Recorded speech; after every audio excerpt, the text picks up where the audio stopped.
السلام عليكم ورحمة الله وبركاته. نحمده ونصلي على رسوله الكريم. أما بعد فقد قال الله تعالى في القرآن العظيم والفرقان المجيد: وكلا نقص عليك من أنباء الرسل ما نثبت به فؤادك. صدق الله العلي العظيم. سبحان ربك رب العزة عما يصفون وسلام على المرسلين والحمد لله رب العالمين.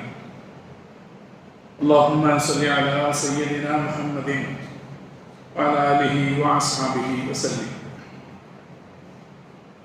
கண்ணியத்திற்கும் மரியாதைக்கும் உரிய அல்லாஹ்வின் நல்லடியார்களே, பெரியோர்களே, அருமை சகோதரர்களே, புனிதம் நிறைந்த இந்த வெள்ளிக்கிழமையின் ஜும்மா தொழுகையை நிறைவேற்றுவதற்காக இங்கே ஒன்று கூடியிருக்கிற நம் அனைவரின் மீதும் அல்லாஹ் ஜல்ல ஜலாலுவின் பேரருள் என்றென்றும் நிறைவாக பொழியட்டுமாக.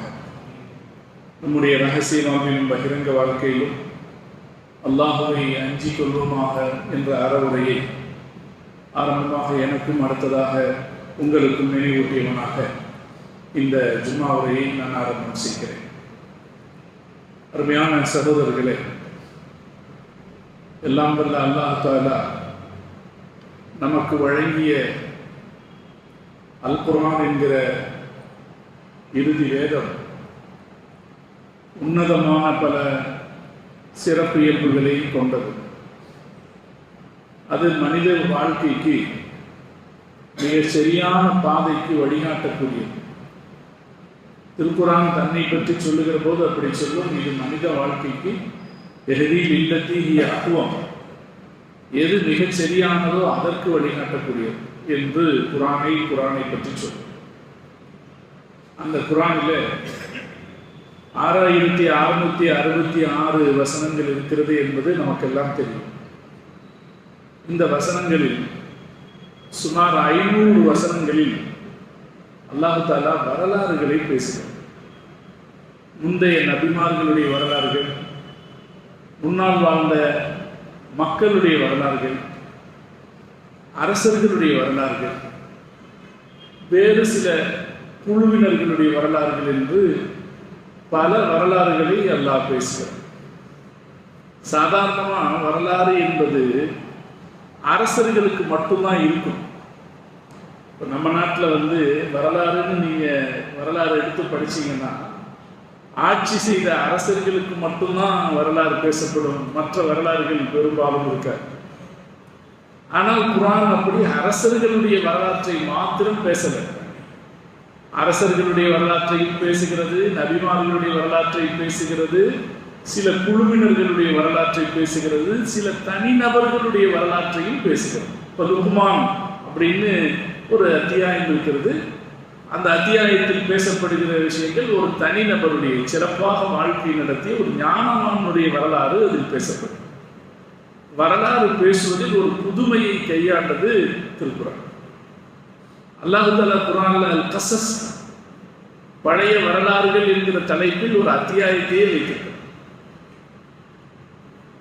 நபி ஸல்லல்லாஹு அலைஹி வஸல்லம் அவர்கள் திருக்குர்ஆனுடைய சிறப்பை பற்றி சொல்லுகிற இடத்தில் முதலாவதாக சொன்ன செய்தி, அதில் பல செய்திகள், பல சிறப்புகளை ரசூல் ஸல்லல்லாஹு அலைஹி வஸல்லம் சொன்னாங்க. அதில் முதலாவதாக சொன்ன செய்தி, இந்த குர்ஆனில் உங்களுக்கு முன் சென்றவர்களுடைய வரலாறுகள் இருக்கிறது என்று ஸல்லல்லாஹு அலைஹி வஸல்லம் அவர்கள் சொன்னார். ஒரு ஹதீஸ், ஒரு அருமையான ஹதீஸ், குர்ஆனுடைய சிறப்பை விளக்கி சொல்லக்கூடிய ஒரு நீண்ட அருமையான ஹதீஸ் அலி ரலியல்லாஹு தஆலா அவர்கள் அறிவிக்கிறார். அருமையான சொற்றொடர்களை கொண்ட ஹதீஸ். அந்த ஹதீஸ்ல அலி ரலியல்லாஹு தஆலா சொல்றாங்க, ரசூலுல்லாஹ் சொல்ல நான் கேட்டேன், நபி ஸல்லல்லாஹு அலைஹி வஸல்லம் சொன்னாங்க, அலா இன்னஹா சதகுனு ஃபித்னத்துன், பின்னால் வரக்கூடிய காலங்களில் பல வகையான குழப்பங்கள் வரும் என்று ஸல்லல்லாஹு அலைஹி வஸல்லம் அவர்கள் சொன்னார்.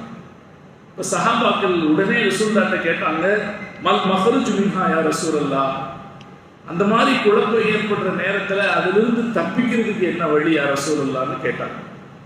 ஸல்லல்லாஹு அலைஹி வஸல்லம் சொன்னாங்க, கால கிதாபுல்லாஹ், தப்பிப்பதற்கான வழி வேற ஒன்றும் இல்லை, அல்லாஹ்வுடைய வேதத்தை நீங்கள் பற்றி பிடித்துக் கொள்வதுதான் என்று சொல்லிவிட்டு ரசூல் ஸல்லல்லாஹு அலைஹி வஸல்லம் அவர்கள் அந்த வேதத்தின் சிறப்பை விவரிக்கிறார்கள். ஃபீஹா நபஉ மா கான கப்லக்கும், இந்த வேதத்தில் உங்களுக்கு முன் சென்றவர்களுடைய வரலாறுகள் இதில் இருக்கிறது. வஹபரு மா பஅதக்கும், இனி உங்களுக்கு பின்னால் வரக்கூடிய செய்திகளை பற்றிய தகவல்கள் அதில் இருக்கிறது.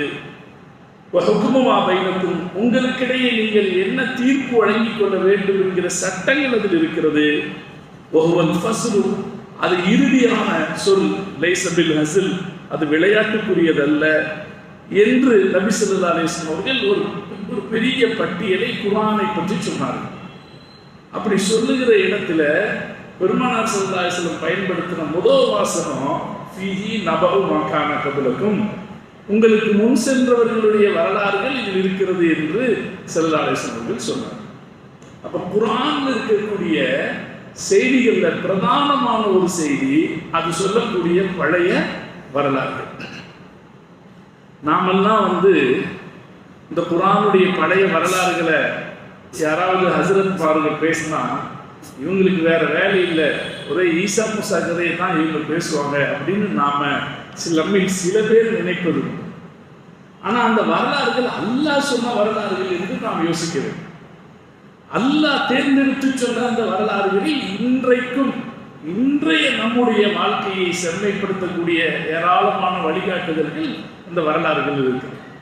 எனவே அந்த வரலாறுகள் மிக முக்கியமானவை. அல்லாஹ் சொல்றான், எதுக்காக இந்த வரலாறுகளை எல்லாம் நான் சொன்னேன்? வரலாறுகள் எதுக்கு சொன்னேன்னா, வகுல்லன் நகுஸ்ஸு அலைக மின் அன்பாஇ ருஸுலி, இந்த நபிமார்களுடைய வரலாறுகளை எல்லாம் நான் உங்களுக்கு சொல்கிறேன். எதற்காக என்றால், மா நுஸப்பித் பிஹி ஃபுஆதக, உங்களுடைய இதயங்களை உறுதிப்படுத்துவதற்காக, ஈமானிய வாழ்க்கையில் உங்களுடைய இதயங்களை உறுதிப்படுத்துவதற்காக இந்த நபிமார்களுடைய வரலாறுகளை நான் உங்களுக்கு சொன்னேன். மூசா அலைஹிஸ்ஸலாம் ஃபிரௌனிடத்திலிருந்து தப்பிச்ச வரலாற்றை அல்லாஹ் குர்ஆன்ல சொல்றான். மாட்டிக்கிட்டாங்க, அழிவினுடைய விளிம்பில் நின்றார்கள். ஒரு பக்கம் கடல் இருந்தது, இன்னொரு பக்கம் ஃபிரௌனுடைய படை இருந்தது. அழிவின் மாட்டிக்கிட்டோன்னு அவங்க கதறினாங்க. ஆனா அந்த நேரத்துல அல்லாஹ் அவங்களை கைவிடல, அல்லாஹ் அவங்களை பாதுகாத்தான் அப்படின்னு வரலாறு படிக்கும் போது அந்த வரலாறு அவர்களை பாதுகாத்த பழைய வரலாறாக மாத்திரம் இல்லாமல் இன்று ஈமான் கொண்டிருக்கிற மக்களுக்கும் உறுதியையும் உற்சாகத்தையும் தரக்கூடிய செய்தியாக இருக்குது. அதை அல்லாஹ் சொல்லி காட்டுறான். நான் இந்த வரலாறுகள் எல்லாம் எதுக்கு சொல்றோம்னா, உங்களுடைய இதயத்தை அது உறுதிப்படுத்த வேண்டும் என்பதற்காக நான் சொல்கிறேன் அப்படின்னு சொல்லிட்டு அல்லாஹ் திருப்பி சில இடங்கள் என்ன கேட்பாங்க, நம்மளை எல்லாம் எச்சரிக்கிற மாதிரி சொல்லுவோம். நீங்க இதையெல்லாம் கவனிக்க வேண்டாமா, இந்த வரலாறுகளை எல்லாம் நீங்க படிக்க வேண்டாமா, கேட்க வேண்டாமா, பார்க்க வேண்டாமா என்று பல இடத்திலையும் அல்லாஹ் தஆலா எச்சரிப்பது போல சொல்வதுண்டு. அலம் தர கைஃப ஃபஅல ரப்புக பிஅஸ்ஹாபில் ஃபீல், அலம் தர கைஃப ஃபஅல ரப்புக பிஅஸ்ஹாபில் ஃபீல், அதே போல பிஆத், யானைப்படைக்காரர்களுக்கு என்ன ஏற்பட்டது என்பதை நீங்கள் பார்க்க வேண்டாமா, ஆது சமூகத்திற்கு என்ன ஏற்பட்டது என்பதை நீங்கள் பார்க்க வேண்டாமா என்றெல்லாம் கேட்கிற அந்த தொனியில இந்த வரலாறுகளை எல்லாம் கவனிப்பதில் உங்களுக்கு அக்கறை நீங்கள் செலுத்த வேண்டும் என்கிற வழிகாட்டுதல் இருப்பதை நாம பார்க்கிறோம். இதெல்லாம் நீங்க கவனிக்காம போகக்கூடாது என்று சொல்கிற வழிகாட்டுதல் இருப்பதை பார்க்கிறோம். இதையெல்லாம் நீங்க பாதுகாத்துக்கணும். ஒரு இடத்துல அல்லாஹ் சொல்வான், நினஜாலக்கும் ததுக்கிறா, இந்த இதைகளை எல்லாம் நான் எதற்கு வச்சிருக்கிறேன்னா நினைவாட்டி கொள்வதற்காக. இதையெல்லாம் நீங்க நினைவில் வச்சுக்கணும். அதே போல பாதுகாக்கக்கூடிய காதுகள் அதை பாதுகாத்துக் கொள்ள வேண்டும். அப்படின்னா என்ன அர்த்தம்?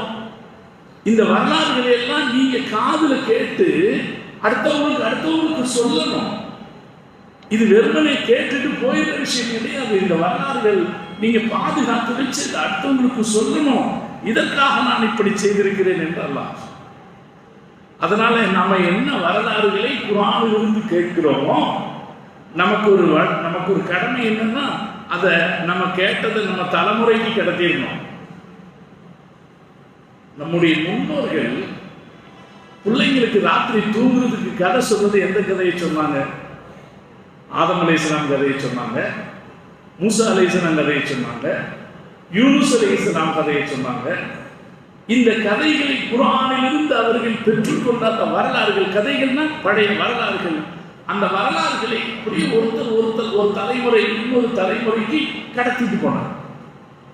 இப்படி வரலாறுகளை கொண்டு செல்வது நபிமார்களுடைய சுன்னத்து. அல்லாஹ் தஆலா மூசா அலைஹிஸ்ஸலாத்தையும் அவருக்கு சீடராக இருந்த யூஷா இப்னு நூன் அலைஹிஸ்ஸலாம், இந்த 2 பேரை பற்றி வரலாறு சொல்றான். இந்த 2 பேரும் ஹிதர் அலைஹிஸ்ஸலாத்தை தேடி போனாங்க. அவங்களுக்கு ஒரு அடையாளம் சொல்லப்பட்டிருந்துச்சு. அந்த அடையாளத்தை தவற விட்டுட்டாங்க. கொஞ்சம் தூரம் போனதுக்கு அப்புறம் தான் ஞாபகம் வந்துச்சு இங்க தான் திரும்பி வரணும்னு. அப்படி திரும்பி வந்தாங்கிறத அல்லாஹ் குர்ஆன்ல சொல்றான். ஃபர்தத்தா அலா ஆதாரிஹிமா கஸஸா. அந்த 2 பேரும் போன வழியே திரும்பி வந்தார்கள், கிஸ்ஸாக்களை பேசியவர்களாக. பயணத்தில் போகும்போது பயணத்தில் சுமை தெரியக்கூடாதுங்கிறதுக்காக கிஸ்ஸாக்களை பேசியவர்களாக, பழைய வரலாறுகளை பேசியவர்களாக திரும்பி வந்தார்கள் அப்படின்னு அல்லாஹ் சொல்றான். அது நமக்கு சொல்ற செய்தி என்னன்னா, இந்த வரலாறுகளை நாம படிச்சுக்கணும், படிச்ச வரலாறை நாம அடுத்த தலைமுறைக்கு கொண்டு போகணும், பேசி அதை கொண்டு போகணும் அப்படின்னு அல்லாஹ் சொல்றான். அந்த பொருள்களை பாதுகாக்கணும். பழைய வரலாற்று பொருள்கள் இருக்குமானால் அந்த பொருள்களை பாதுகாக்கணும். அது ஒரு சமூகத்தினுடைய பெருமை, ஒரு சமூகத்தினுடைய மரியாதை. அந்த சமூகம் சார்ந்த பழைய வரலாற்று பொருள்களை பாதுகாக்கிறது இந்த சமூகத்துக்கான மரியாதை அப்படிங்கிறத அல்லாஹ் குர்ஆன்ல வேறொரு வகையில புரிய வச்சாங்க. யூதர்களுக்கு ஒரு காலத்துல ஆட்சி தலைவர்கள் இல்லாம இருந்தாங்க. அந்த யூதர்கள் அவங்களுடைய நபிகிட்ட போய் கேட்டாங்க, எங்களுக்கு ஒரு ஆட்சி தலைவர் இல்லாம இருக்காரு, ஆட்சி தலைவர் இல்லாததுனால பல தொல்லைக்கு நாங்க ஆளாகிறோம், அதனால எங்களுக்கு ஒரு ஆட்சி தலைவர் வேணும், நீங்க ஆண்டவர்கிட்ட கேட்டு எங்களுக்கு ஒரு ஆட்சி தலைவரை தர சொல்லுங்க அப்படின்னு யூதர்கள் கேட்டாங்க. இப்ப அல்லாஹ் அவங்களுக்கு தாலூத் என்கிற வீரரை ஆட்சி தலைவராக கொடுத்தான். ஆனா அந்த தாலூத்து ரொம்ப ஏழையா இருந்தார். ஏழையா இருந்த உடனே அந்த மக்கள் எல்லாமும் கொதிச்சாங்க, இவர் எப்படி எங்களுக்கு தலைவராக இருக்க முடியும் அப்படின்னு கொதிச்சாங்க. அப்ப அல்லாஹ் சொன்னா, நீங்க என்ன கேட்டீங்க? தலைவர் வேணும்னு கேட்டீங்க, தலைவரை நான் கொடுத்துட்டேன். அந்த தலைவருக்கான உடல் தகுதி அவர்கிட்ட இருக்கு, திறனும் அவர்கிட்ட இருக்கு, அதெல்லாம் அவர்கிட்ட இருக்கு, நான் தலைவரா கொடுத்துட்டேன். அதுக்கு மேல என்ன வேணும்? அவர் தலைவருங்கிறதுக்கான ஒரு அடையாளம் உங்களுக்கு வேணுமா? நான் ஒரு அடையாளத்தை உங்களுக்கு தருகிறேன் என்று சொல்லி அல்லாஹ் சொன்னான். நீங்கள் பாதுகாப்பாக வச்சிருந்த ஒரு பெட்டகம், ஒரு பெட்டி, அது உங்கள்கிட்ட காணாம போச்சு, நான் தான் அதை துளைக்க வச்சேன். அந்த பெட்டியை நான் அவருக்கு இப்ப கொடுத்து அனுப்புவேன். அந்த பெட்டி அவர்கிட்ட வருவது அவர் உங்களுடைய தலைவராக இருப்பார் என்பதற்கான அத்தாட்சியாக இருக்கும், ஆதாரமாக இருக்கும்னு அல்லாஹ் சொன்னான். இதை பத்தி குர்ஆன் பேசுது. வகால லஹும் நபியுஹும், அவர்களுடைய நபி அவர்களிடத்தில் சொன்னார், இன்ன ஆயத்த முல்கிஹி, இவர்தான் அரசர் என்பதற்கான அடையாளம் தாபூத், அந்த பெட்டி உங்களிடத்தில் வருவதாகும். அது என்ன பெட்டி? ஃபீஹி ஸகீனத்துன், அதில் உங்களுக்கு மன நிம்மதி அளிக்கும், அது உங்களுக்கு மன நிம்மதி அளிக்கும். வபகியத்து ஆலு மூசா, மூசா அலைஹிஸ்ஸலாம் அவர்கள் விட்டு சென்ற பல பொருள்கள் அதில் இருக்கும் என்று அல்லாஹ் சொன்னார். ஒரு பொட்டி அவங்களுக்கு வரும், அந்த பொட்டியில மூசா அலைஹிஸ்ஸலாம் விட்டுட்டு போன பொருள்கள் இருக்கும். திருக்குர்ஆனுடைய விரிவுரையாளர்கள் அதில் என்னமெல்லாம் இருந்துச்சு அப்படின்னு பட்டியல் போடுறாங்க. மூசா அலைஹிஸ்ஸலாம் வச்சிருந்த கைத்தடி, மூசா அலைஹிஸ்ஸலாத்தினுடைய கைத்தடி பிரபலமானது இல்லையா? மூசா அலைஹிஸ்ஸலாத்தினுடைய கைத்தடி, அவர் போட்டிருந்த 2 செருப்பு, அந்த செருப்புக்கு ஒரு முக்கியத்துவம் இருக்கு, அந்த 2 செருப்பு. அதே போல தௌராத்து பலகைகளில் தரப்பட்டது, உடைந்து போன தௌராத்தினுடைய பழைய பலகைகள், இதெல்லாம் அந்த பெட்டியில இருக்கும். இது அவர் தலைவர் என்பதற்கான ஆதாரமாக இருக்கும்னு அல்லாஹ் சொல்லி அனுப்பினார். இங்க நாம கவனிக்கிற வரலாறு நாம என்ன பார்க்கணும்னா, பழைய பொருட்களை, மூசா அலைஹிஸ்ஸலாத்தோடு தொடர்புடைய பொருட்களை, அவருடைய குச்சி, அவர் போட்டிருந்த செருப்பு, இதையெல்லாம் பாதுகாத்து வைப்பதை ஒரு தலைமுறையின் கௌரவமாகவும் ஒரு தலைமுறையினுடைய மரியாதையாகவும் அல்லாஹ் காட்டுகிறான் என்பதை நாம பார்க்கிறோம். அதனால ஒரு சமூகத்தினுடைய கடமை என்னன்னா, எந்த ஒரு சமூகமும் அதனுடைய பழைய வரலாறுகளை பாதுகாக்கணும், வரலாற்று நினைவு சின்னங்களை பாதுகாக்கணும். வரலாற்று செய்திகள் இருக்குமானால் அந்த வரலாற்று செய்திகளை அது அடுத்தடுத்து மக்களுக்கு அதை கொண்டு போய் சேர்க்கணும் அப்படின்னு குர்ஆன் சொல்லுது. இந்த முஸ்லிம்கள் இதை ரொம்ப சரியா செஞ்சாங்க. அவங்களுடைய வரலாறுகளை அவங்க ரொம்ப சரியா பாதுகாத்தாங்க. நான் பல தடவை இந்த இடத்துலயே சொல்லியிருக்கேன், நம்ம இந்தியாவுடைய வரலாற்றுல கோல்டன் ஏஜ், பொற்காலம்னு எதை சொல்லுவாங்கன்னா, முஸ்லிம்கள் ஆட்சி செய்த காலத்தை தான் சொல்லுவாங்க. அதிலும் குறிப்பாக முகலாயர்களுடைய காலத்தை தான் ஹிஸ்டாரிக்கலி, வரலாற்று ரீதியாக கோல்டன் ஏஜ், பொற்காலம்னு சொல்லுவாங்க. என்ன காரணம்னா, அந்த வரலாறுகளை அந்தந்த அரசர்களே எழுதி வைத்தார்கள் அல்லது ஆட்களை வச்சு எழுதி வைக்க சொன்னாங்க. வரலாறுங்கிறது கதை அல்ல, கண்டதையும் சொல்லி விடுகிற கதை அல்ல. வரலாறுங்கிறது ஆதாரபூர்வமாக தொகுக்கப்படுகிற செய்தி. முகலாய மன்னர்களும் முஸ்லிம் அரசர்களும் அவர்களுடைய வரலாறுகளை தொகுத்து வச்சிருந்தாங்க, அவங்களே தொகுத்து வச்சிருந்தாங்கிறதுனால இந்திய வரலாற்றை பொறுத்த வரைக்கும் இந்த முஸ்லிம் அரசர்களுடைய வரலாற்றை பொற்கால வரலாறுன்னு சொல்லுது பழக்கம். இந்த பழக்கம் எப்படி வந்துச்சுன்னா, இஸ்லாம் கொடுத்தது. முஸ்லிம்கள் குர்ஆனை பாதுகாத்தாங்க, ரசூல் ஸல்லல்லாஹு அலைஹி வஸல்லத்தை பாதுகாத்தாங்க. ரசூல் ஸல்லல்லாஹு அலைஹி வஸல்லுடைய ஒரு நகத்துண்டை கூட பாதுகாத்தாங்க. பெருமானார் ஸல்லல்லாஹு அலைஹி வஸல்லம் பற்றிய அவங்க தாடியில எத்தனை வெள்ளை முடி இருந்துச்சுன்னு பாதுகாத்தாங்க. நபி ஸல்லல்லாஹு அலைஹி வஸல்லம் அவங்க மௌத்தாகும் போது அவங்களுடைய தலையிலும் தாடியிலும் 17 வெள்ளை முடிகளுக்கு அதிகமாக இருக்கவில்லை. நாம கூட எண்ணி பார்க்க மாட்டோம்.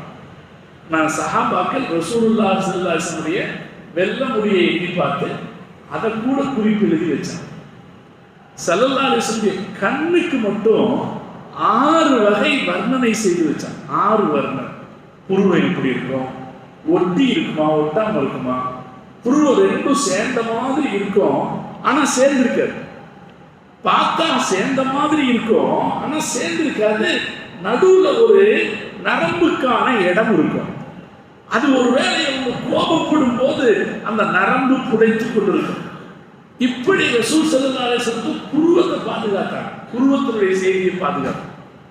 நபி ஸல்லல்லாஹு அலைஹி வஸல்லம் அவர்கள் சம்பந்தப்பட்ட ஒவ்வொரு செய்தியையும் முஸ்லிம்கள் பாதுகாத்தார்.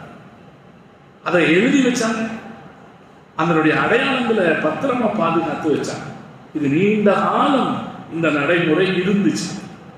ஆனா 1920களில் அரபு நாட்டில் சவுதின்னு இப்ப ஆட்சி செய்தாங்கல்ல, இவங்க 1920களில் தான் அந்த நாட்டை பிடிச்சாங்க.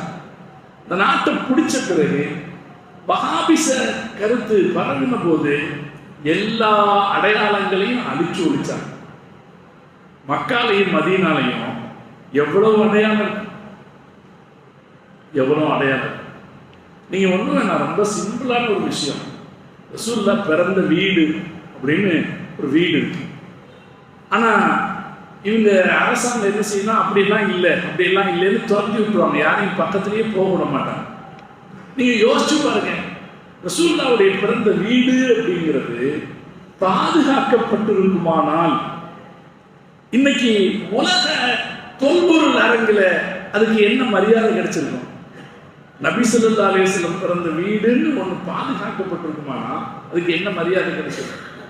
ஆனா இந்த வஹாபிச சிந்தனை வந்த பிறகு எல்லா அடையாள சின்னங்களையும் அழிச்சு ஒழிச்சாங்க. எந்த ஒன்றையும் மிச்சம் வைக்கல, எல்லாத்தையும் அழிச்சு ஒழிச்சிருந்தாங்க. ஆனா மாஷா அல்லாஹ் சமீப காலமாக சவுதி அரசாங்கத்துக்கு முதல்ல இந்த ஷிர்க்குன்னு சொல்லி எல்லாத்தையும் அழிச்சான். இப்ப காசுன்னு சொல்லி எல்லாத்தையும் திருப்பி எடுக்கிறான். எல்லா அடையாள சின்னங்களையும் இப்ப திருப்பி எடுக்கிறாங்க. அதை டூரிஸ்ட் பாயிண்டாக மாத்துறாங்க. அங்க கட்டணம் வசூல் செய்து அதை மக்களுக்கு காட்டுகிற இடமாக மாற்ற ஆரம்பிச்சிருக்காங்க. அவன் என்னமோ காசு சம்பாதிச்சுட்டு போட்டோம், ஆனா முஸ்லிம்களுக்கு அவர்களுடைய பழைய தொல்பொருள் நிலங்கள் மீண்டும் கிடைக்க ஆரம்பித்திருக்கிறது.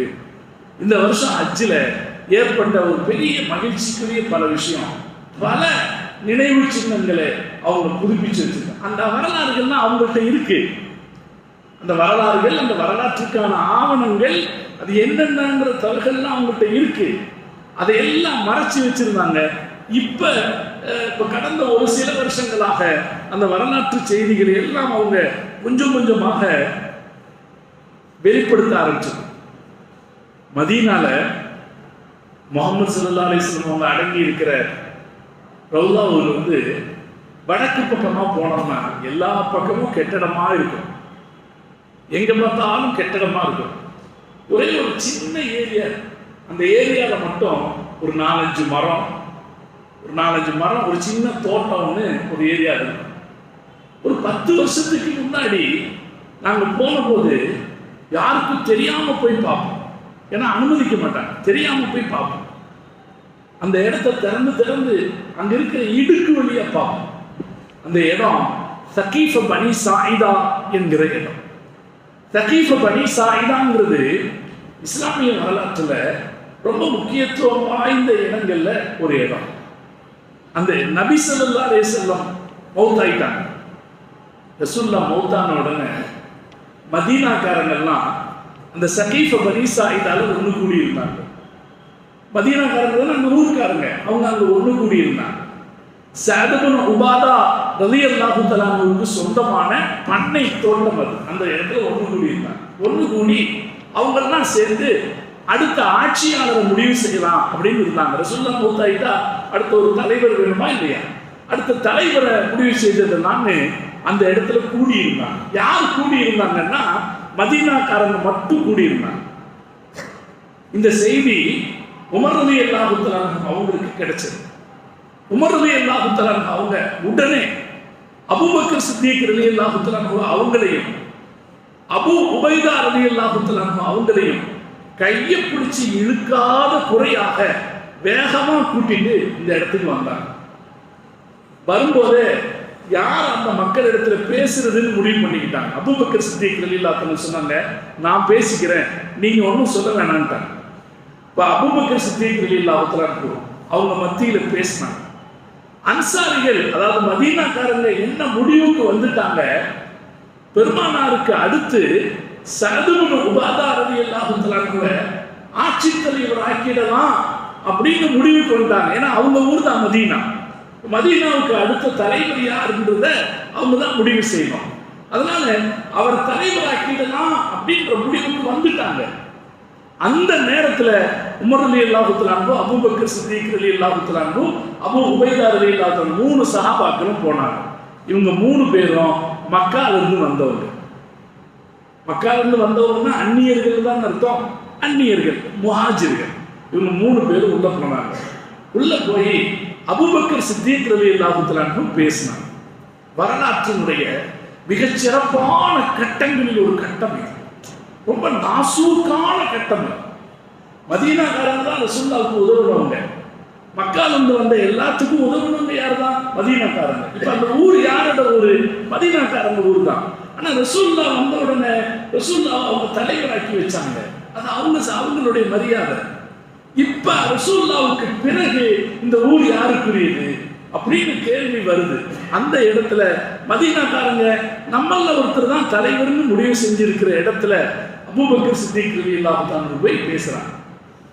அபூபக்கர் சித்திக் ரலியல்லாஹு தஆலா சொன்னாங்க, நபி ஸல்லல்லாஹு அலைஹி வஸல்லம் சொல்லி இருக்கிறாங்க, குரைஷ் உலாத்து ஹாதிஹில் உம்மா, இந்த சமூகத்தின் தலைவர்களாக குறைஷிகள் தான் இருக்க முடியும் அப்படின்னு ரசூலுல்லாஹ் சொல்லி இருக்கிறாங்க அப்படின்னு அபூபக்கர் சித்திக் ரலியல்லாஹு தஆலா ஒரு ஹதீஸ் சொல்லிட்டு அபூபக்கர் சித்திக் ரலியல்லாஹு தஆலா சொன்னாங்க, இதோ பாருங்க, நான் 2 பேர்த்த கூட்டிட்டு வந்திருக்கேன். உமர் இருக்காரு, அபூ உபைதா இருக்கார்.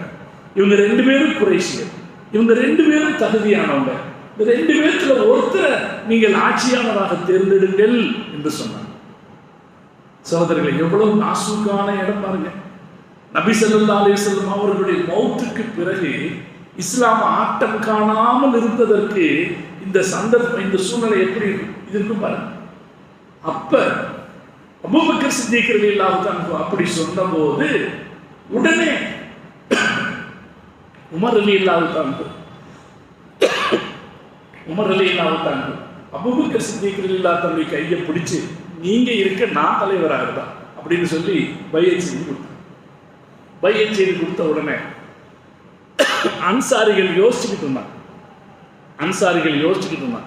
அப்படி யோசித்து கொண்டிருக்கும் போது அன்சாரிகள்ல பஷீர்னு ஒரு சஹாபி இருக்கும். சில பேருடைய பேரை நம்ம ஞாபகப்படுத்திக்காம இருக்கும், ஆனா வரலாற்றுல ரொம்ப முக்கியத்துவம் வாய்ந்த வேலை செய்தோம்.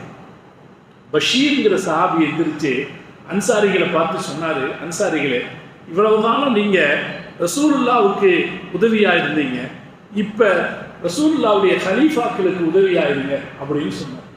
அவ்வளவுதான். எல்லா சஹாபாக்களும் அபூபக்கர் சித்திக் ரலியல்லாஹு அன்ஹு அவர்களுக்கு பையத் செய்து கொடுத்தார்கள். அபூபக்கர் சித்திக் ரலியல்லாஹு அன்ஹு இஸ்லாத்தினுடைய முதல் ஜனாதிபதியாக, பெருமானாருக்கு பிறகு இஸ்லாமிய அரசாங்கத்தை பொறுப்பேற்று நடத்துவோராக அபூபக்கர் சித்திக் ரலியல்லாஹு அன்ஹு ஆனார்கள். இது நடந்தது இந்த சகீஃப பனி சாயிதா அப்படிங்கிற இடத்துல. அப்போ இந்த வரலாற்று முக்கியத்துவம் வாய்ந்த நிகழ்ச்சி நடந்த இடம் அந்த இடத்த முஸ்லிம்கள் மதீனா பெரிய ஊரான பிறகும் கூட அந்த இடத்த தோட்டமாகவே காலகாலமாக பராமரித்து வச்சிருந்தாங்க. சவுதிகள் வந்த பிறகு அதை மூடி போட்டு வச்சான். ஆனால் நல்ல வேலை அதை அழிச்சு கெட்டடமாக கெட்டலை, அதை மூடி போட்டு வச்சான். யாரும் பார்க்க முடியாதுங்கிற அளவில் மூடி போட்டு வச்சாங்க. நாங்கள்லாம் முதல்ல போயிருந்த போது அதை அப்படியே யாருக்கும் தெரியாமல் போய் அதை இடுக்கு வழியாக பார்த்த ஞாபகம் இருக்கு. ஆனால் மாஷா அல்லாஹ் இப்போ ஏற்பட்டிருக்கிற மாற்றம் என்னன்னா, சவுதி அரசாங்கம் அதை புதுப்பிச்சு அதுக்கு முன்னாடி ஒரு போர்டு போட்டு, இந்த போர்டை போட்டு இந்த இடம் என்ன மாதிரியான இடம் அப்படிங்கிற செய்தியை பதிவு செய்து இந்த வரலாறு பதிவு செய்யப்படும் போது இப்போ நம்ம அந்த இடத்துல நிற்கிறோம்னா நம்முடைய ஈமானிய உணர்வு எப்படி இருக்கும்? ஒரு இடத்துக்கு போகிறோம், அந்த இடத்துல இந்த செய்தியை படிச்சுட்டு நம்ம அந்த இடத்த பார்க்குறோம்னா நம்முடைய ஈமானிய உணர்வு எப்படி இருக்கும்? இப்போ சவுதி அரசு இப்போ சகீஃப பனு சாயிதாவை புதுப்பிச்சு அந்த வரலாறுகளை ஒரு பேனராக பதிவு செய்து அதை வச்சு, அதே போல ஹிரா மலை, ஹிரா குகை, முதல்ல எல்லாம் ஹிரா குகைக்கு போனால், ஹிரா குகை ஜபல் நூர் அப்படிங்கிற மலையில் இருக்கு. முதல்ல எல்லாம் ஹிரா குகைக்கு போனால் கீழே ஒரு 10 பேர் இந்த சவுக்கு துண்டு போட்டுட்டு 10 பேர் நிற்பான் வரிசையா, போகாத மேலே ஏறாதேன்னு சொல்லிக்கிட்டே இருப்பான். சில நேரத்தில் கையை பிடிச்சி கூட தடுப்பான், மேலே ஏறாதேன்னு. அதை மீறி மக்கள் மேலே ஏறி போவாங்க. அது செங்குத்தான ஒரு மலை. ஜபல் நூர் அப்படிங்கிறது செங்குத்தான ஒரு மலை, கொஞ்சம் ஏறுறது கொஞ்சம் கஷ்டம்தான். நாங்கள்லாம் முதல் தடவை ஏறும்போது பாதி தூரம் ஏறிட்டு போதும், இதுக்கு மேலே வேண்டாம்னு நினச்சது உண்டு. பக்கத்தில் பெண்கள் எல்லாம் ஏறுறது பார்த்ததுக்கப்புறம் அவங்களே ஏறுறாங்க, நம்ம ஏன் ஏறக்கூடாது அப்படின்னு ஏறி பார்த்துட்டு வந்தோம். போகிற பாக்கியத்தை எல்லாம் கிடைச்சது அந்த காலத்தில். அப்போ கீழே தடுப்பான், ஒரு 10 பேரை நிற்க வச்சு, இதுக்குன்னே ஒரு 10 பேரை நிற்க வச்சு மேலே போகாத விதத்துன்னு சொல்லி தடுப்பான். ஆனால் இன்னைக்கு மாஷா அல்லாஹ் அந்த பகுதியவே, இது அல்லாஹுடைய முதல் வேத வசனம் இறங்கிய நிலப்பகுதி அல்லவா, அந்த பகுதியவே ஒரு பெரிய சுற்றுலா காம்ப்ளெக்ஸாக மாற்றிட்டான். ஒரு பெரிய சுற்றுலா காம்ப்ளெக்ஸாக மாற்றி இப்போ நம்ம ஹிராவுக்கு ஏறி போகிறதுக்கு நடந்து தான் போகணும், கஷ்டமாக இருந்துச்சு. இப்போ அதுக்கு விஞ்ச் போடுறதுக்கு ரெடி ஆகிட்டு இருக்காங்க. போன வருஷமே விஞ்ச் ரெடி ஆகிடும்னாங்க, இந்த வருஷம் இன்னும் ரெடி ஆகலை, சீக்கிரமாக போட்டுருவோம். அதே போல் காரில் மேலே ஏறி போகிறதுக்கு நாங்கள் ஒரு பாதை ஏற்பாடு செய்ய போகிறோம் அப்படின்னு அங்கே இருக்கிறவர்கள் சொன்னார். அப்போ ஹிரா மலைக்கு மேலே ஏறவே விடாத ஆட்கள் இப்போ அதை பாதுகாத்து மக்கள் அங்கே போய், நாம் ரசூலுல்லாஹ் ஹிரா குகையில் இருந்தாங்கன்னு சின்ன பிள்ளையா இருக்கும்போதுலேருந்து படிச்சுட்டு இருக்கு இல்லையா, அது இருந்த குகையை போய் பார்க்கணும்னு ஆசைப்படுவோமா இல்லையா? அதை போய் பார்க்கும்போது நம்ம மனசுல ஒரு ஈமானிய உறுதி ஏற்படுமா இல்லையா? என்ன நம்ம கேள்விப்பட்டோமோ அது அப்படியே இருக்குதுன்றது நாம தெரிஞ்சுக்குமா இல்லையா? அப்படி பார்ப்பதற்கான ஒரு வாய்ப்பை இப்போது டூரிசம் என்கிற பெயரில் சவுதி அரசாங்கம் செய்து கொண்டிருக்கிறது. காசு வாங்குறாங்க, அதுக்கு டிக்கெட் வாங்குறாங்க, அது வேற விஷயம். டிக்கெட் வாங்கிட்டு போட்டோம், ஆனா அந்த இடத்தை மறைக்காம வச்சிருக்காங்களா இல்லையா, அது நமக்கு மகிழ்ச்சி அளிக்கக்கூடிய விஷயம். இதே போல பல இடங்களை அவங்க இப்போதைக்கு அவங்க அதை பாதுகாத்து வச்சிருக்கிறாங்க. இன்னொரு இடம் இந்த தடவை ரொம்ப எனக்கு நெகிழ்ச்சி அளிச்ச ஒரு விஷயம், குபா பள்ளிவாசல்னு மதீனாலேருந்து ஒரு 5 கிலோமீட்டர் தள்ளி ஒரு இடம் இருக்கு. அங்கதான் ரசூல்லா போய் முதல்ல தங்கியிருந்தாங்க. மதீனாவுக்குள்ள எடுத்த உடனே டைரக்டா ரசூல்லா போகலை, மக்காலிருந்து போய் குபால தான் தங்கியிருந்தாங்க. பல நாட்கள் அங்கே தங்கியிருந்தாங்க. தங்கி இருக்கும்போது அங்கே ஒரு பள்ளிவாசல் கட்டினாங்க ரசூல் ஸல்லல்லாஹு அலைஹி வஸல்லம். அந்த பள்ளிவாசல் தான் இஸ்லாத்தில் கட்டப்பட்ட முதல் பள்ளிவாசல். அந்த பள்ளிவாசலை பற்றி தான் அல்லாஹ் என்ன சொல்றான்னா, லமஸ்ஜிதுல் உஸ்ஸிஸ அலா தக்வா, நம்ம கூட இங்கே மேலே எழுதி வச்சிருக்கோம், அல்லாஹ்வுடைய இறையச்சத்தில் கட்டப்பட்ட பள்ளிவாசல் அப்படின்னு அல்லாஹ் பாராட்டுவான். அந்த பள்ளிவாசல் அங்கே இருக்கு. நபி ஸல்லல்லாஹு அலைஹி வஸல்லம் வாரத்துக்கு ஒரு தடவை அங்கே வந்துருவாங்க. வண்டி கிடைக்காட்டி நடந்தாவது வந்துருவாங்கன்னு ஹதீஸ் இருக்கு. அதுலேயும் குறிப்பாக சனிக்கிழமைகளில் நடந்தாவது வந்துருவாங்கன்னு ஹதீஸ் இருக்கு. அதனால நீங்க இப்பெல்லாம் பார்த்தீங்கன்னா சனிக்கிழமை ரொம்ப பயங்கரமான கூட்டமா இருக்கு. ஏன்னா ரசூல்லா வருவாங்கன்னு சொன்னதுக்கு அப்புறம் முஸ்லீம்கள் என்ன செய்வாங்க, அவ்வளவு கூட்டமா வருவாங்க. அங்கேயுமே நிறைய அடையாளங்கள் இருந்துச்சு. அந்த அடையாளங்கள் அங்க ரசூல்லா தொழுத அடையாளம் இப்பவும் இருக்கு. ரசூல்லா தொழுத இடம் அப்படின்னு ஒரு அடையாளம் இப்பவும் இருக்கு. நபி ஸல்லல்லாஹு அலைஹி வஸல்லம் குதிரையை கட்டி வச்ச இடம் அப்படின்னு ஒரு அடையாளம் இப்பவும் இருக்கு. அப்ப முஸ்லிம்கள் 1000 ஆண்டுகளாக இந்த வரலாறுகளை பாதுகாத்து வந்திருக்கிறார்கள். சவுதி வந்த பிறகு அது எல்லாத்தையும் மூடி மறைச்சான், எல்லாத்தையும் மறைச்சான். இப்ப அது எல்லாத்தையும் திருப்பி எடுத்து போடுறாங்க. இப்ப நான் இந்த தடவை குபா பள்ளிவாசல்ல இருந்து வெளியே வரும்போது அங்க ஒரு இடம், ஒரு மரம் இருக்கு. அந்த இடத்துக்கு பக்கத்துல ஒரு போர்டு வச்சிருக்காங்க. அந்த போர்டை படிச்சோன்னா ரொம்ப நம்ம மனசு நெகிழ்ச்சியா போச்சு. அந்த போர்டை தான் எழுதியிருக்காங்க, இது குல்சூம் ரலியல்லாஹு தஆலா அவர்களுடைய வீடு, குல்சூம்ங்கிற சஹாபியினுடைய வீடு. அதெல்லாம் விரிவாக்கத்துக்காக எடுத்துட்டாலும் அந்த இடத்துல அடையாளம், இது குல்சூம் என்கிற சஹாபியினுடைய வீடு. இந்த வீடு சஅத் இப்னு ஹைஸமா ரலியல்லாஹு தஆலாவுடைய வீட்டுக்கு பக்கத்தில் இருக்கிறது. இந்த வீட்டில தான் நபி ஸல்லல்லாஹு அலைஹி வஸல்லம் ஹிஜ்ரத்தின் போது தங்கி இருந்தாங்க. அபூபக்கர் சித்திக் ரலியல்லாஹு தஆலா தங்கி இருந்தாங்க, உமர் ரலியல்லாஹு தஆலா தங்கி இருந்தாங்க, ஹப்பாப் இப்னு அரித் ரலியல்லாஹு தஆலா தங்கி இருந்தாங்க அப்படின்னு ஒரு பட்டியல் போடுறாங்க. வரலாறு நமக்கு தெரிஞ்சிருந்ததுன்னா இந்த பட்டியலை படிக்கும் போதே நம்ம கண்ணில் தண்ணி வந்துடும்.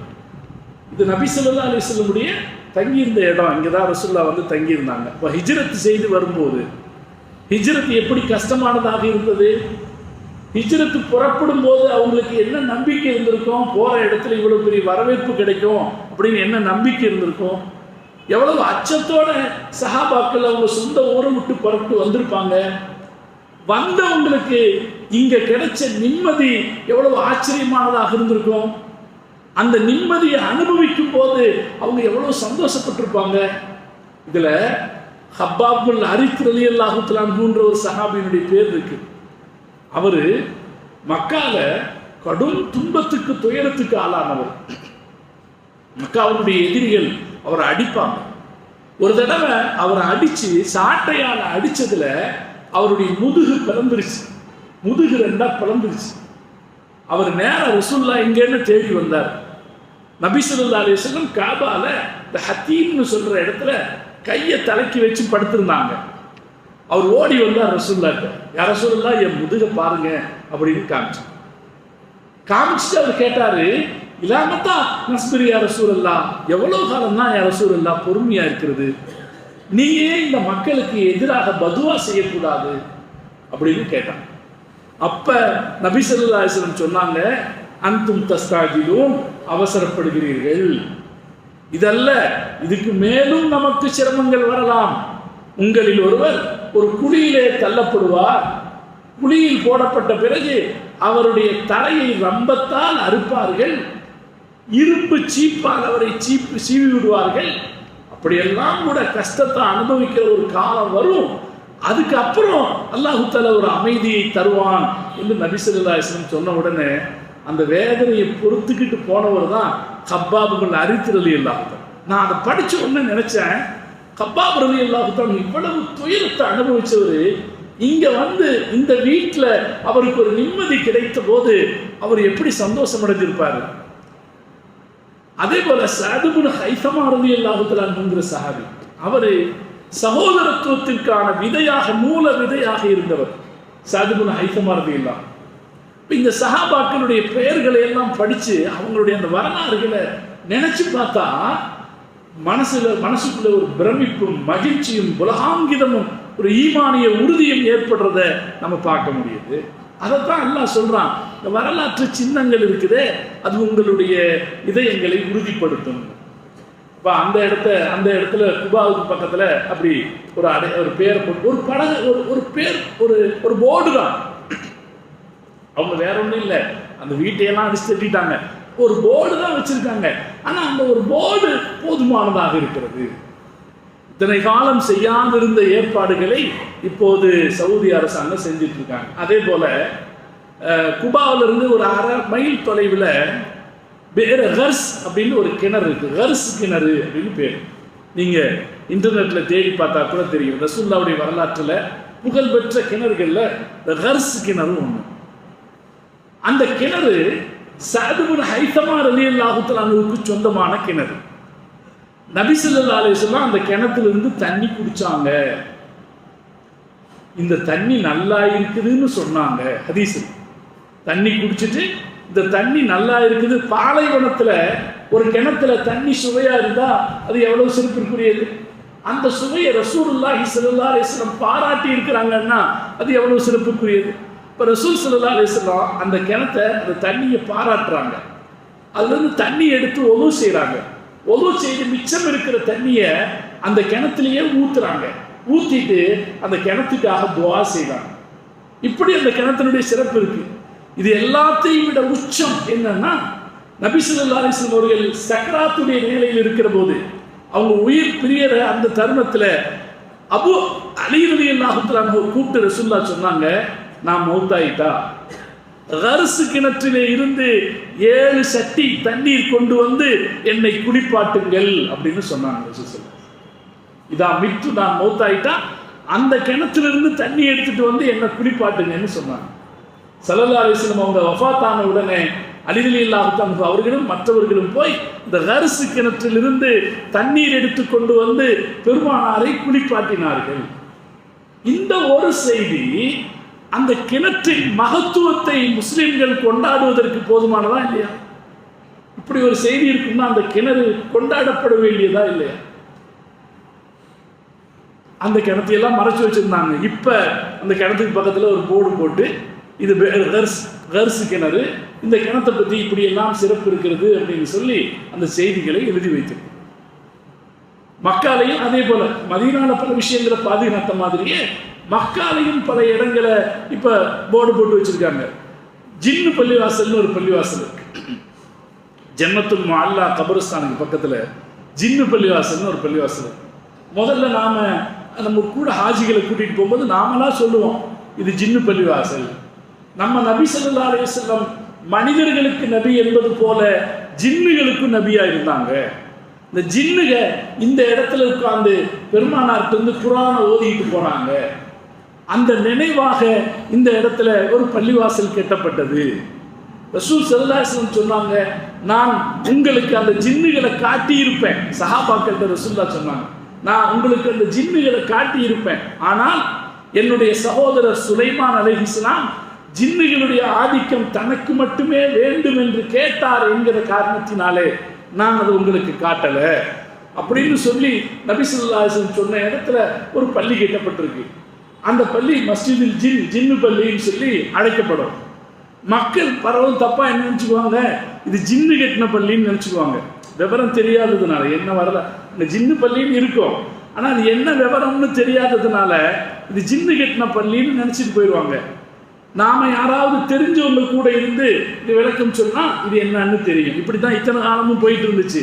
இந்த வருஷம் மாஷா அல்லாஹ் அந்த பள்ளிவாசலுக்கு முன்னாடி ஒரு போர்டு வச்சு மஸ்ஜிது ஜின் அப்படின்னு போட்டுட்டு பல செய்திகளை போட்டுட்டு கடைசியா சூரத்துல் ஜின், குர்ஆன்ல ஜின்னுங்கிற பேர்ல ஒரு அத்தியாயம் இருக்கிறது, அந்த அத்தியாயம் இங்குதான் இறங்கியது, இந்த இடத்துல வச்சுதான் இறங்கியது அப்படின்னு ஒரு செய்தி எழுதி வச்சு. இப்ப இதை படிக்கிற போது நாம மூமின்களுக்கு ஒரு உள்ள கிளர்ச்சி ஏற்படுமா இல்லையா? இந்த தகவல் தெரியாம இருந்துச்சு இத்தனை காலம். இப்ப அந்த வரலாற்றை நினைவுபடுத்தி இருக்கிறாங்க. அதே போல ஜியாரானா அப்படின்னு ஹஜ்ஜுக்கு போறவங்க உம்ராவுக்கு எஹ்ராம் கட்டுறதுக்காக போற ஒரு இடம் இருக்கு. அது நபி ஸல்லல்லாஹு அலைஹி வஸல்லம் எஹ்ராம் கட்டின இடம். இது வரைக்கும் அங்கே எந்த பராமரிப்பு வேலையும் இருக்காது. அதை பார்த்தோம்னா ஒரு சின்ன பள்ளிவாசல் இருக்கும், போதுமான அளவுக்கு டாய்லெட் வசதி எல்லாம் இருக்காது, அரசாங்கம் கவனிக்காதுன்றது நல்லா தெரியும். ஆனால் மாஷா அல்லாஹ் இப்போ இந்த வருஷம் பார்த்தோம்னா அந்த பள்ளிவாசலை கொஞ்சம் புதுப்பிச்சு அங்கே சில வசதிகளை செஞ்சு அங்கேயும் இப்படி ஒரு போர்டு போட்டு வச்சிருக்காங்க, இது ஜியாரானா பள்ளிவாசல். நபி ஸல்லல்லாஹு அலைஹி வஸல்லம் இங்கிருந்து உம்ராவுக்கு எஹ்ராம் கட்டிட்டு போனாங்க அப்படின்ற செய்தியை பதிவு செய்து வச்சிருக்கோம். இப்படி பல விஷயங்கள் இந்த வருஷம் நம்ம பார்க்கிறதுக்கான வாய்ப்பு கிடைச்சது. நம்முடைய இஸ்லாமிய வரலாற்றில் மறைத்து வைக்கப்பட்டிருந்த பல வரலாற்று சின்னங்களை எடுத்து பாதுகாத்து சமூகத்திற்கு தரக்கூடிய ஒரு வேலையை சவுதி அரசாங்கம் செய்திருக்கு. அது ஒரு டூரிசம். இவ்வளவு வஹாபிசத்தினுடைய ஒரு பெரிய சீர்கேடாக இருந்துச்சு.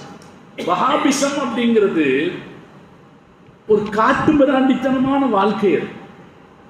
வாழ்க்கையில எந்த ஒரு நிம்மதிக்கும் மகிழ்ச்சிக்கும் இடமளிக்கிற வாழ்க்கை இல்லை, யதார்த்தமான வாழ்க்கை இல்லை, ஒரு வரட்டுத்தனமான வாழ்க்கை. நாமளும் பார்க்கிறோமா இல்லையா? வஹாபிச கருத்து கொண்டவங்களை பாருங்க, அது ஒரு வரட்டுத்தனமான வாழ்க்கை. அந்த வரட்டுத்தனத்துல தான் அரபு நாட்டில் இருந்த இத்தனை அடையாளங்களையும் வரலாற்று சின்னங்களையும் அவங்க மூடி மறைச்சு வச்சாங்க. இத்தனை காலம் கிட்டத்தட்ட 1920 இப்போ நம்ம 2024 இருக்கோம். ஒரு 100 வருஷம் இதை மறைச்சு வச்சிருந்தாங்க. ஆனால் அது மறைக்கப்படக்கூடியது அல்ல என்ற புத்தி இப்போ வந்திருக்கு. ஒருவேளை அது டூரிஸ்ட் ஸ்பாட் ஆக்கி அதில் சம்பாதிக்கலாம்னு கூட வந்திருக்கலாம். இப்போ அது ஊரை டூரிஸ்ட் ஆக்கினா தானே மக்கள் வருவாங்கன்னு அப்படி செய்திருக்கலாம். ஆனால் எப்படியோ ஒரு 100 வருஷங்களுக்கு பிறகாவது இந்த ஒரு மாற்றம் ஏற்பட்டு மக்களுக்கு இந்த பழைய வரலாற்று சின்னங்களை பற்றிய செய்தி கிடைத்திருக்கும். இது குர்ஆனுடைய வழிகாட்டுதல். பண்டைய வரலாறுகள் ஒதுக்கப்பட வேண்டியவைகள் அல்ல, கண்டுகொள்ளாமல் விடப்படக்கூடியவை அல்ல, அது பழங்கதைகள் அல்ல. அது நமக்கு தேவை, அது நம்முடைய இதயத்தை உறுதிப்படுத்தக்கூடிய பல விஷயங்கள் அதில் இருக்குது அப்படின்னு அல்லாஹ் சொல்லி காட்டிய வழி, நபிமார்கள் கற்றுக் கொடுத்த வழி அது. எனவே அந்த வரலாறுகள் மீண்டும் திருப்பி எடுக்கப்பட்டிருக்குதுங்கிறது இந்த 1445ஆம் ஆண்டு ஹஜ்ஜினுடைய ஒரு சிறப்பம்சம். இது நமக்கு தர்ற பாடம் என்னன்னா, நாம கூட நம்ம வாழ்ற பகுதிகளில் இருக்கக்கூடிய பழைய பள்ளிவாசல் எல்லாம் வரலாற்றை பாதுகாக்கணும். நான் கீழக்கரையில் ஒரு அரபு கல்லூரி பட்டமளிப்பு விழாவுக்கு போயிருந்தேன். போகிறதுக்கு முன்னாடி அந்த அரபு கல்லூரியை பற்றி வரலாறு படிச்சுட்டு போகிறேன். அது 300 வருஷம் பழமையான அரபு கல்லூரி. ஆனால் அங்கே போய் பார்த்தா எந்த இடத்துலையும் இது 300 வருஷம் பழமையானதுங்கிறதுக்கு அடையாளமே இல்லை. அதுக்கப்புறம் அந்த கூட்டத்தில் நான் சொல்லுகிறேன், இது இப்படி பழமையானதுங்க, இந்த பதிவு செய்யுங்கன்னு சொல்லும்போது தான் அந்த ஊரில் இருக்கிற பலருக்கே அது கவனம் வருகிறது. அது அவுரங்கசீப்பினுடைய காலகட்டத்தில் அவருடைய உதவியோடு உருவாக்கப்பட்ட ஒரு மதரசா. அந்த பழமையை பாதுகாக்க தவறிட்டோம். அதே போல ராமேஸ்வரத்துக்கு போற வழியில வேதாளன்னு ஒரு ஊர் இருக்கு. அந்த ஊருக்கு சமீபத்தில் போயிருந்தேன். அங்க ஒரு சின்ன ஒரு மக்பரா, ஒரு பள்ளிவாசலுக்கு பக்கத்துல ஒரு சின்ன மக்பரானா இந்த தர்கா மாதிரி ஒரு கபரு. அதை போய் கேட்டா அது யாருடைய கபருனா சீதக்காரியினுடைய தம்பியினுடைய கபரு. வல்லல் சீதக்காரின்னு கிழவன் சேதுபதினு இந்த ராமநாதபுரத்தை ஆட்சி செய்த ஒரு அரசன் இருந்தார், கிழவன் சேதுபதி. அவருடைய நம்பிக்கைக்குரிய ஒரு தளபதியாக அமைச்சராக இருந்தாரு சீதக்காரி. சீதக்காரியினுடைய தம்பி அவருடைய கபர் அங்க இருக்கு. அவரை கிழவன் சேதுபதி அனுப்பி வச்சிருக்கான். டச்சுக்காரர்களை எதிர்த்து சண்டை போடுவதற்காக கிழவன் சேதுபதி அனுப்பி வச்சிருக்கிறான். அந்த இடத்துல டச்சுக்காரர்களை எதிர்த்து சண்டையிட்டதுல அவர் ஷஹீதா இருக்கார். அவருடைய கபர் அங்க இருக்கு, கேட்பாரற்று கிடக்கும். ஒரு சின்ன போர்டு, ஒரு தகவல் அங்கே வைக்கப்பட்டிருக்குமானால் அதை பார்க்கிற போது ஒரு மதிப்பு மரியாதையும் வருமா இல்லையா? ஆனால் நாம இன்னைக்கு பல இடத்துலையும் மறந்துடுறோம். அதே போல திட்டச்சேரின்னு ஒரு ஊர், அங்க ஒரு பள்ளிவாசல் பெருசா இருக்கு. அந்த பள்ளிவாசலுக்கு பத்தி கேட்டீங்கன்னா வேற வெளியாட்கள் யாரும் அந்த பள்ளியை கெட்டுறதுக்கு வரல. அந்த ஊர் மக்களே கல் சுமந்து மண் குலைத்து ஊர் மக்களே கட்டி இருக்கிறார்கள் பள்ளிவாசல். ஆனால் அந்த வரலாறு பதிவு செய்யப்படாத போது அடுத்த தலைமுறைக்கோ மற்றவர்களுக்கோ தெரியாமல் போய்விடுகிறது. இப்போ நம்ம ஊர்லேயும் பழைய பள்ளிவாசல்கள், பள்ளிவாசல், நம்ம பள்ளிவாசலே ரொம்ப பழைய பள்ளிவாசல், 100 ஆண்டுகள் நெருங்கின ஒரு பள்ளிவாசல்.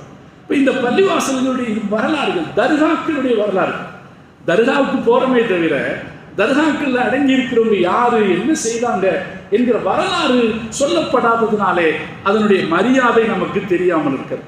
அதனால நாம இன்ஷா அல்லாஹ் ஒவ்வொருத்தரும் நம்ம சார்ந்த பகுதிகளில் பழைய பள்ளிவாசல்கள் இருக்குமானால் வரலாறுகளை பாதுகாத்து வைக்கணும். குடும்பங்களுடைய வரலாறு சில நேரத்தில் நம்மகிட்ட இருக்கும். நம்முடைய குடும்பம், அந்த குடும்ப வரலாறு குடும்பத்தில் இருக்கிற பெரியவருக்கு தான் தெரியும், சின்ன குழந்தைங்களுக்கு தெரியாம போயிடும். அந்த குழந்தைகளுக்கு அந்த குடும்பங்களுடைய வரலாறு சொல்லித்தரப்பட வேண்டும். அல்லாஹ் குர்ஆனில் சொல்லக்கூடிய வழிகாட்டுதல், அல்லாஹ் குர்ஆன்ல 500 ஆயத்துக்கள்ல பழைய வரலாறுகளை சொல்லி இருக்கிறான் என்றால் அது ஒரு நமக்கான சிறப்பான ஒரு வழிகாட்டுதல். நாமும் நம்மை சார்ந்த பகுதிகளில் நம்முடைய குடும்பம் அல்லது நம்முடைய மஹல்லா அல்லது நம்முடைய பள்ளிவாசல் அல்லது நம்ம பக்கத்தில் இருக்கிற தர்கா இது சம்பந்தப்பட்ட வரலாறுகள் இருக்குமானால் அதை தேடி எடுத்து அந்த வரலாறுகளை பதிவு செய்வதற்கான ஏற்பாடுகளை நாம் செய்ய வேண்டும். அது திருக்குர்ஆனுடைய அடிப்படையிலான ஒரு சிறப்பான வேலையாக இருக்கும். இந்த ஆண்டு ஹஜ்ஜில் அந்த சிறப்பான அனுபவங்களை பார்த்தபோது அந்த மகிழ்ச்சியில் நான் உங்களோடு இந்த செய்திகளை நான் பகிர்ந்து கொண்டேன். அல்லாஹ் ஜல்ல ஜலாலுஹு நம் எல்லோரையும் அந்த புனித நிலங்களை தரிசிப்பதற்கு அல்லாஹ் தௌஃபீக் செய்து புரிவானா. அல்லாஹ் நம் எல்லோருக்கும் அந்த வாய்ப்பை தந்து புரிவானா என்று துஆ செய்து நிறைகிறேன். வாஹிரு தஅவானா அல்ஹம்துலில்லாஹி ரப்பில் ஆலமீன். அஸ்ஸலாமு அலைக்கும் வரஹ்மத்துல்லாஹி வபரகாத்துஹு.